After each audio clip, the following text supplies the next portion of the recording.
Hello, everyone. You're listening to the Small Business Show. My name is Swire, your host for the show. My guest for this episode is Bryan Rutberg. He's the founder and principal of 3C Communications.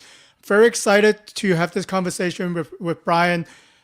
If you listen to the show, I always talk about how we should turn our customer into mini advocates for our brand. Bryan actually does it better. He wants to tell us how we can turn our customer into Lustomers. Before we dive deeper into that, welcome to the show, Bryan. Swire, thanks for the opportunity. It's great to be here, and I love that this is already something close to your heart. I'm excited for our conversation. For the listener who are yet to be familiar with your work, what should they know about what you do, and why do you come up with that strategy?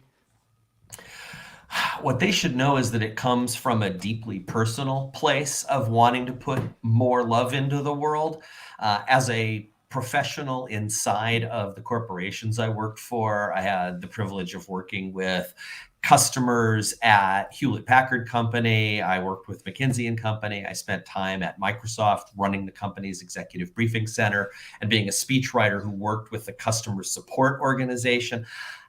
I have fallen in love myself with a couple of brands that I've interacted with.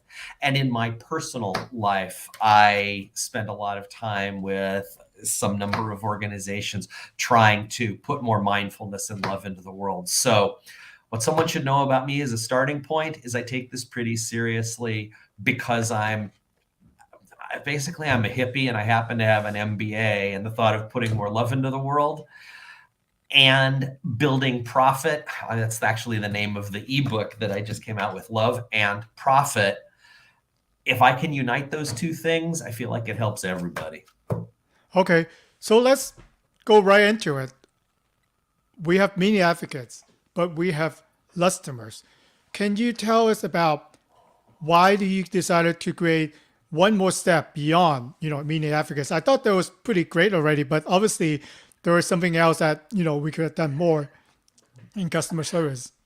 Thanks. Yeah, and it's not necessarily, of course, a question of doing more. I think it's partly the mindset that you take into it. I've long talked about, and we all talk about, you've got a customer, you get them sold and into the fold, and they've bought from you once, and that's a huge milestone, very much to be celebrated. And then you get them to buy again, and they have turned into a repeat customer. And then if things go right, a regular customer, and then you can start to build loyalty. And we're all familiar with the taxonomy from there. You've got your fans, you've got your actual advocates.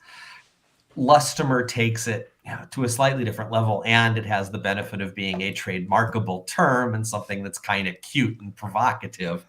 But a Lustomer, I'm all about helping organizations get more customer lifetime value, a very measurable metric. I'm all about improving net promoter scores, another measurable metric that people should be paying attention to. But in my corporate experience over those 20 years, I got a chance to see it's not just about the revenue that you raise. It's not just about the scores that you get from people who are doing net promoter score surveys.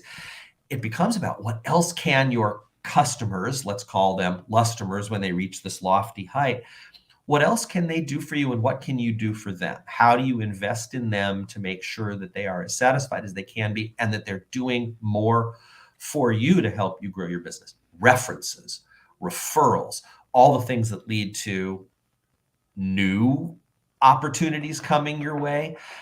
When I was in the corporate world, and since I've launched myself as a consultant and coach, helping my clients get their customers to do things like go on stage with them at events, virtual or in person, and say nice things, sitting on panels, participating in things like customer advisory councils.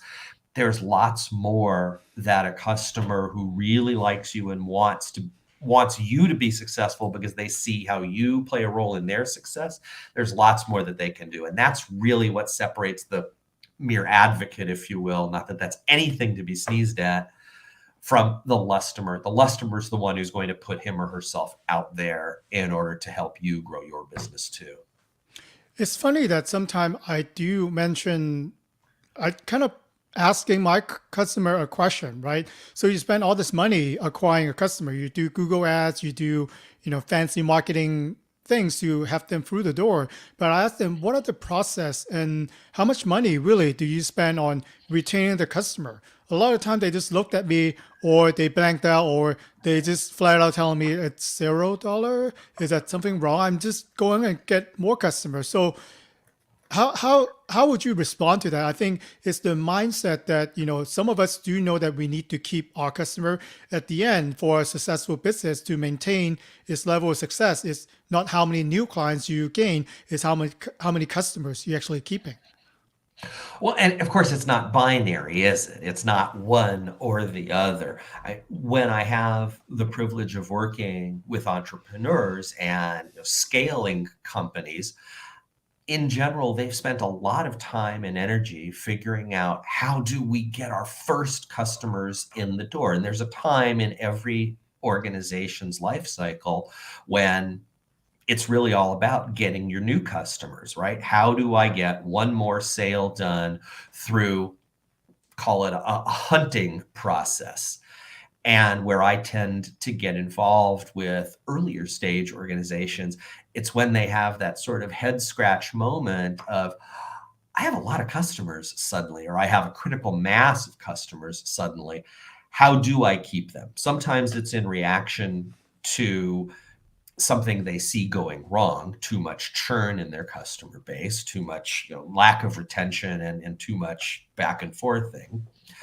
And sometimes it's merely, wow, we really need to think more about how well we onboard, all the customer journeys that happen once someone says yes, from in the technology world, implementation and onboarding to increasing utilization, or in the business to consumer or in the nonprofit world, just making someone feel good about the fact they've transacted with you. We all know that it costs less to make that incremental sale to someone who's already bought from you.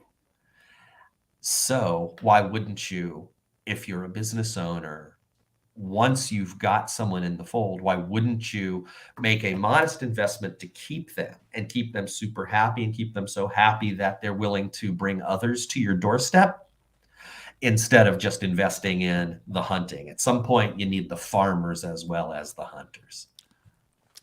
I think sometimes it's not really about the cost. It's if you really, like you said, map out the journey. So there are really no cost way to do it. One quick example doesn't really cost you anything is you pick up the phone and you thank them, right? You ask them, Yes. are you happy with what we have done for you? Whatever industry that you're in. We don't do that anymore. We send out survey, right? I just click, oh yes, and then I get my $10 Starbucks gift card, and that's it. Did I really help them? No. But if they really call me and ask them what my experience was, are there any things that they can improve from my point of view? I'll be happy to tell them. How much would you pay for something like that? Because sometimes big companies spend millions just to know the feel and the pose for the customer. But it could have been done, especially if you're a smaller business. You really know your client, or you only have like 10 clients. That's something that you can do really at no cost. Yeah, the cost is time, but the return on the investment of that time can be monumental. I can think of a few different cases, and it, in this ebook that I mentioned, Love and Profit, 10 ways to transform customers into Lustomers.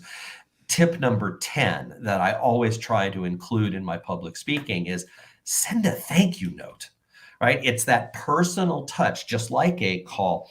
I've had clients who will, and I say this approvingly, when they see a less than fully positive response to a net promoter score survey, you mentioned sending surveys, they make sure that a senior leader inside of the organization picks up the phone and calls the person within, sometimes in as little as a couple of hours, but always I recommend within 48 hours.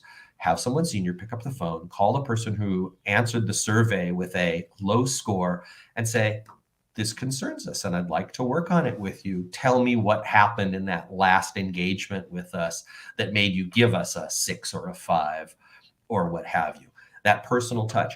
Sometimes when there's no problem whatsoever, just getting a thank you note out. Sometimes when there's no problem whatsoever, and I see big companies and often tech companies doing this, build some sort of an executive sponsorship program. You know who your top customers are. You know who's spending the most with you and who's providing referrals. Let's get a senior leader to say, I'm your resource inside. I'm not taking the place of your support team or your sales team, but I want you to know you've got someone that you can bounce things off of, someone you can give counsel or advice to, and someone who's going to help clear roadblocks if and when you ever do find yourself wondering why we've done what we've done. Any of these little touches is great. And if you do all of them mindfully, you've really built an engine that's designed to keep your existing customers and keep them happy enough that they actually want to bring more customers to your door. Mm-hmm. I know we have touched on, maintain that customer relationship. I thought of a quick example that I'd like to share. I recently went to my doctor checkup. For whatever reason, I have to wait 45 minutes in the room, so I wasn't happy. They sent me an email survey. I really did, like you said, I give them a 1 out of 10. So, and they said that someone will get in touch with you shortly via email. That was like 7 days ago. Nothing happened. So I'm not really happy. On the other hand, we like camping. So we go to REI. Sometimes we purchase backpacks and other camping gear. Sometimes we don't like the gear and we will actually take it back. And their representatives are great. They're the best, one of the best customer service that I've been. They will actually have a representative come out, how are you using that backpack? Are you too tall, too small, or what adjustment needs to be made? So we end up buying more, right? Yes. We're going back to return. We end up buying more gear. So imagine that's kind of an extreme example, but I think, doing it, different approach can have different results when you think about, maintaining that relationship with your customers. Very much so. And, shame on the doctor's office for making a promise and not following it up, right? You wouldn't put up with that in your personal life, you'd at least, it would raise a red flag for you. Why would you do it in your transactional life, whether it's a doctor or, any other service provider that you interact with? REI, on the other hand, consider who's probably working at REI. It's another outdoors aficionado. It's someone who perhaps has even used the equipment that you've got, whether it's a tent or a backpack or a pair of boots. They're going to be familiar with it. And when you're talking with them, you're talking with a fellow fan. I love the story. This is not anything I had anything to do with. It's just a story I noticed in the news. There's a company that does baby food called Little Spoon. And they went so far as to hire customers of theirs to staff their customer support lines, which meant that new moms and dads who had questions about baby food as they were transitioning their kids from liquids to solids could call and talk to someone who'd already been through that process before and really knew the product set from Little Spoon. I think of REI very similarly. The men and women who staff REI stores, they're people who on their days off go out and hit the mountains or hit the trails or hit the slopes. They're you and me. They are their own customers. And what a great way to connect with your customer base. Okay. Yeah, I love that. Mommy groups are powerful. My wife belongs to one. I can tell you how many times that someone posts a certain restaurant or recipe or something that, they should get noticed, and we've been buying them. So these are a powerful group, and, great job on finding customer to actually man their phone line. That's a perfect example. Isn't that cool? So, and talking about, any sort of affiliation that you can drive, it doesn't necessarily need to be your organization hiring people. When you've got fans, advocates, Lustomers, you've got a ready-made audience who can be content developers for you as well as content consumers. For a period of time, I was working with a grain growers cooperative whose product was the flour that they ultimately came up with. And my team worked with them as they began to transition from selling only 50-pound bags of flour into the commercial trade to also putting 5-pound bags of flour onto store shelves. And so suddenly it was a brand for the home baker and positioned at the higher end. So we wanted to find bakers who were pretty serious about their baking. We invited home bakers to share Instagram stories of themselves in the process of baking, to share pictures of their finished products, to share their own recipes that used the brand I was helping, that used their specific flour, and talk about why they like to do it. That kind of building a community of fellow users. So even though the farmers were farmers, not necessarily bakers, by building a community of bakers among their customer base, it's the next best thing to actually hiring your customers, isn't it? Effectively, you're hiring them for nothing because you're giving them a community into which they can invite others that will influence them and turn them into your new customers. Yeah, that's very interesting. So I think we got to touch on this because, storytelling is one of the buzzwords that, right now that we need to have. And then as we know, if we have a better compelling story that can emotionally connect with our audience, the better chance that, people will become more loyal, they can become advocates. And I think ultimately storytelling is just to give someone something to talk about. If this is a transactional base, I purchase and I'm done. I got nothing to talk about, then you have nothing to talk about. But it just, the story, your experience, and you actually want people to share. So how would you advise us to develop a better story for our business? That's such a big question. I love it. And sometimes it's not about the story you tell to put into your customers' heads. There's an element of that, and I'll work with clients, my team will work with clients on developing their messaging framework and the coming up with the essential story they wish to tell and the core pillars of that story, as well as different examples and proof points. And the real storytelling that you want to engender is for your customers to come up with their own stories. And that means organizations working on their own cultures and their own practices in order to give people great stories. Look at what you did a few minutes ago by telling me and telling our audience the REI story. That's not a story that REI wrote, but they made sure you could write it. And you made that sales representative, the person working the floor, the hero of it. I don't know how many of the folks who end up watching our work together today will go to REI as a result of that, but you can bet that we're helping add to the loyalty perception of those among our audience who are already REI fans, and perhaps it ends up being a bit of a blocking strategy, if you will. Well, I'm going to go to REI instead of somewhere else because I know that REI is going to be able to give me what I want and give me the experience that I want. Or maybe it actually does give an incentive to someone to say, I need a new pair of boots. Instead of just running to the local department store, I'm going to check out REI. When you can get your customers telling their stories, now you've really got something. Key elements of storytelling, being able to identify a hero, identify a villain, identify the destination you want to get to and what's going to be the satisfying outcome. People do that pretty naturally.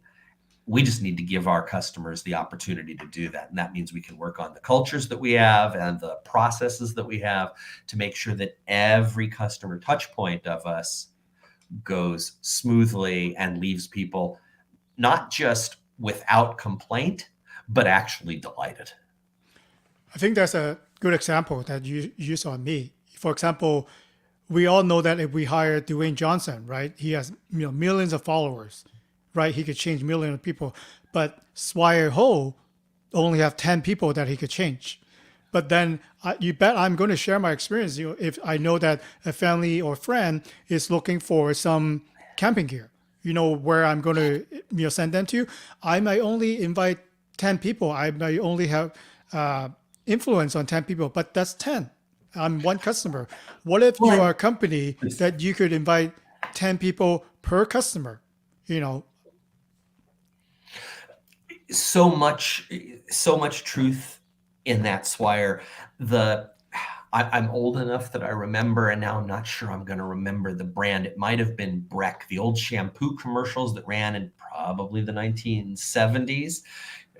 Woman with gorgeous flowing hair talks about the shampoo that she's using, and I use it, and I told two friends, and then suddenly the screen splits into the original woman and her two friends, and each one of them says in unison, and I told two friends, and suddenly the screen is filled with an increasing number. It looks like a Zoom call today, right? Lots of little boxes, but if you all tell two friends, guess what? Suddenly the power of multiplication gets pretty strong there. So every time we get a customer saying nice things about us, whether it's the review that someone writes on Yelp or the social media post, wow, I had a great experience with REI. I just thought I'd share it. Or I've done the same with a plumber that we've used where you don't usually hire a plumber unless something's gone kind of wrong. So it's a huge relief when it works out well.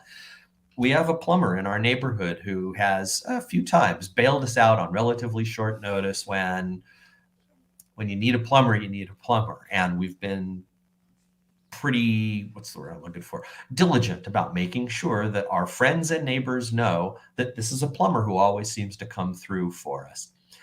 Do we have time for a short story from the nonprofit world? Yeah.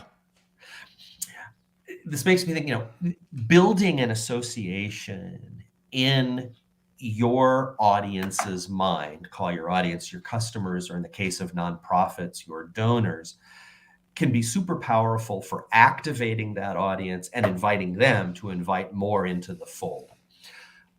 Some years back, I worked with a nonprofit executive director, and originally our firm was hired to help her write her speech for an upcoming fundraising event for their donors. As we batted about ideas through the process of developing her remarks, another idea occurred to us and we expanded our scope. This was a wine tasting event that included a silent auction and a live auction. As donors arrived for the evening and were given their glass and given the opportunity to go around the room and have each of several different wineries offer a sample so that they could taste the wines, we set up in the midst of all the tables full of wineries our own little table where we had produced postcards that had pictures relevant to the nonprofit and which included the three key pillars of the nonprofit's values statement. On one side, we had room for the donor to enter his or her address. And on the other, in addition to the picture and the couple of words, we had the question, what do these values mean to you, or how are you living these values? And we invited everybody to grab a pen, grab a postcard, put their name and address on the one side, and put their own personal reflection in their own personal handwriting on the side that said, here's how I'm connected to this. Right. So we built an emotional connection, we built an intellectual connection, and we used the fact that everybody was doing it to stimulate.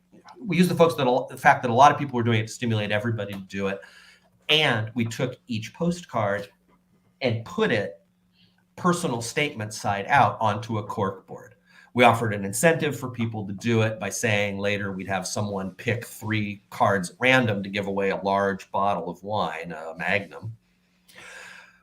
But the connection that we allowed people to draw in their own heads between their values and the brand of this nonprofit made a difference. It ended up yielding from that particular fundraiser a 50% greater take with the same number of people than they had enjoyed the year prior.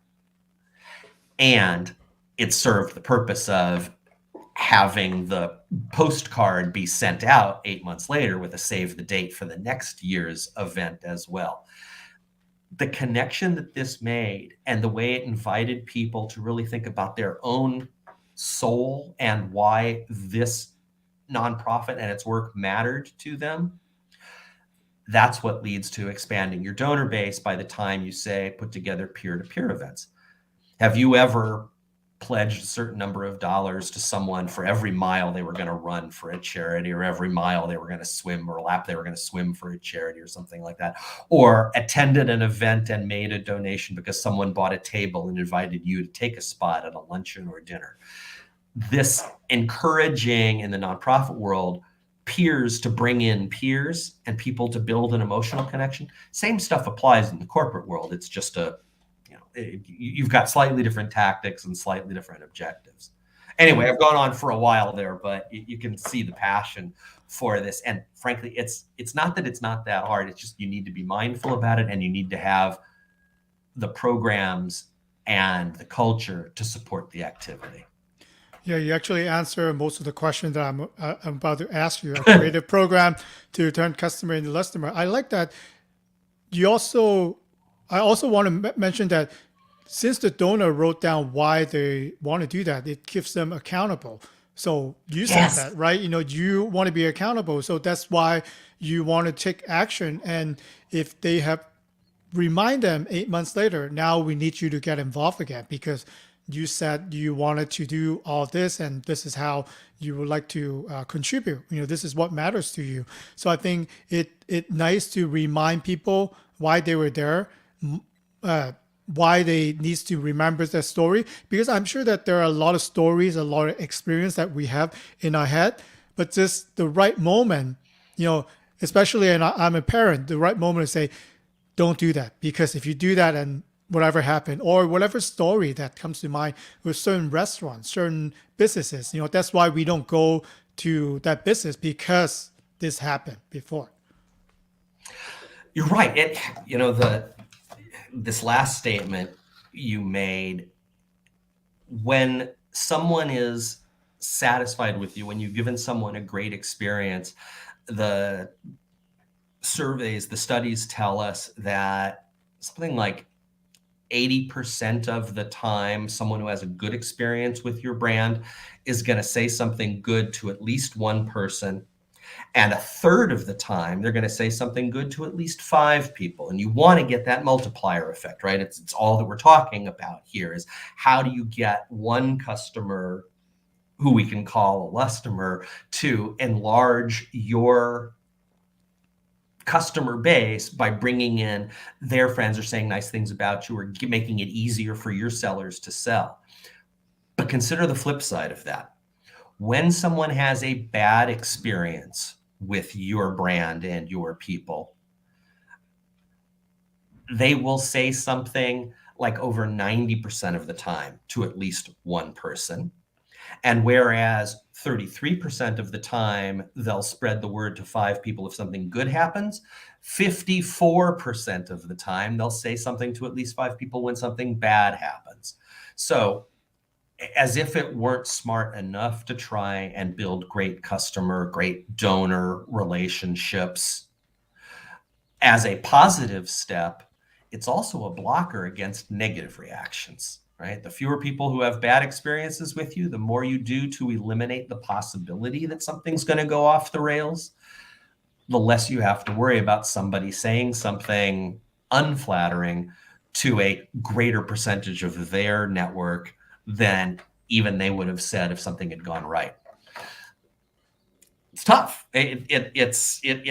We suffer if we don't invest energy into this And the upside is just terrific. Yeah, I'm thinking like you think that I'm holding a grudge, right? I was telling you that I can only 10 people on a positive experience, but on a negative experience, I'll make sure that the world knows about it. Sorry if you think whatever you can about me, but then it could have been changed, right? If the company know that I have such a bad experience, if they reach out to me and really I just want something to maybe complain about, and then I don't really want to destroy anyone, right? I just want my energy and my frustration, to be heard, and then I'm fine. I'm not a negative person. But then if you don't create that scenario, or sometimes when we have to wait for 1 hour to talk to our customer service and then it disconnect, then you go crazy. You go, all those, and then you hire agency thousands of tens of thousands of dollars just to fix it. It could be done in 2 minutes of your time. So not sure why people really dig in more to that. Well, and some companies that are smart, right? I mean, there's, I would call it supply chain or call it, resource constraints. Some organizations haven't yet found the way around making someone wait an hour to reach someone from customer service. But what have the smart ones done? Last weekend, I was preparing for a trip that I took with my wife to visit one of our kids who's no longer living in the Seattle area. And I had to touch base with my friends at Alaska Airlines. And I couldn't figure out what I wanted to do online. My wife and I were traveling on separate itineraries because we had used miles to buy one ticket, cash to buy another, and it was convoluted. So I knew I needed help. It was cool that when I touched base with Alaska Airlines via a phone call, I got hey, our wait times are going to be a little bit longer. If you would like to just have us call you back, press this number. I got confirmation from the automated system. We've captured your phone number as such and such. Is this the right phone number? Now, please say your name for us so we know how to pronounce it when we call back. And I was able to go on with my day, didn't think poorly of Alaska for making me wait because I wasn't sitting there listening to hold music for an hour. And sure enough, about 45, 50 minutes later, my phone rang. I had the conversation I needed to have, and boom, boom, I was out. And here I am a few days later telling this story to our audience. And if it makes someone think just a little more kindly of the experience that Alaska Airlines gives, Alaska's going to be pretty happy with that. So yeah, it's not that it's that difficult. It's that you've got to take the time to think it through and always see things from your customer's perspective. It's just such an easy fix, right? You just have call back and they don't really need to ramp up their hiring for customer service. They just need to pile in their schedule in the software. It's yeah, that's a very great example. And I have no doubt that they had to invest in the right interactive voice response system or IVR. They needed to think through the logic of it.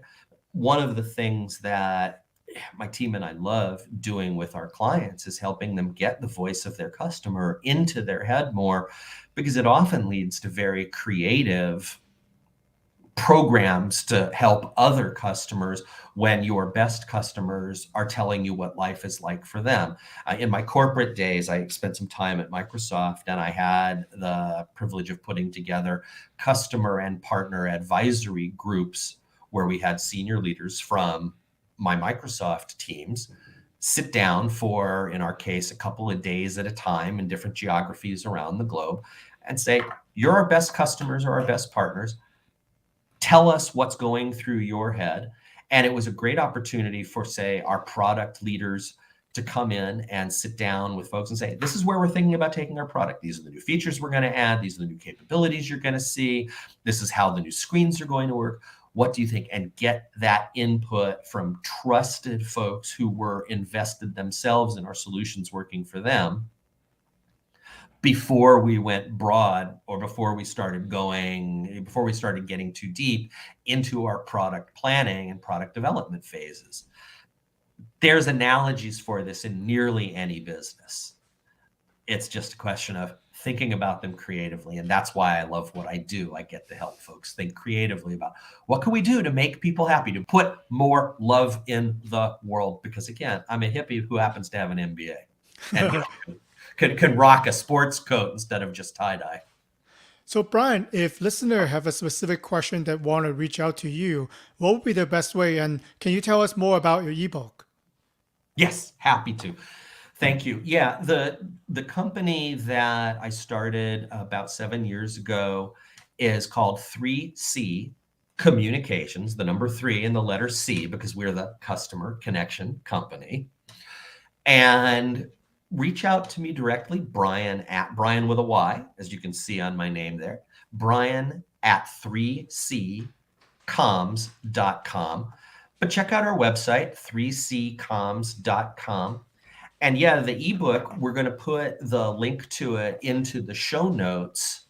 But the ebook 10 from, excuse me, love and profit, two very important things that have driven humanity for millennia. Love and profit, 10 ways to transform customers into Lustomers. You'll get 10 tips, among them some communications tips, some creative programs, tips and ideas, and some cultural notions that, as you go through them, should spark a whole lot of ideas in your head, give you something to talk about inside of your organization, profit or nonprofit, business to consumer, or business to business. And whatever the thoughts are that have gone into your head once you've downloaded Love and Profit, those are the things I want to hear about, because that's what will start a great conversation between us and how we can look at your business and help you figure out what's really going to move the needle for you and your customers. Thank you, Brian. I'll definitely include the link to the show notes. And thank you so much for the conversation. And let's all turn our customer into Lustomers. Let's all turn our customers into Lustomers. Let's put more love into the world, one customer relationship at a time. Swire, thanks. I could talk about this endlessly. That's why I like doing public speaking. It's why I like leading workshops. And this has been a great opportunity to share a couple of fun stories and hear a few from you. So thanks. Thank you. Cheers.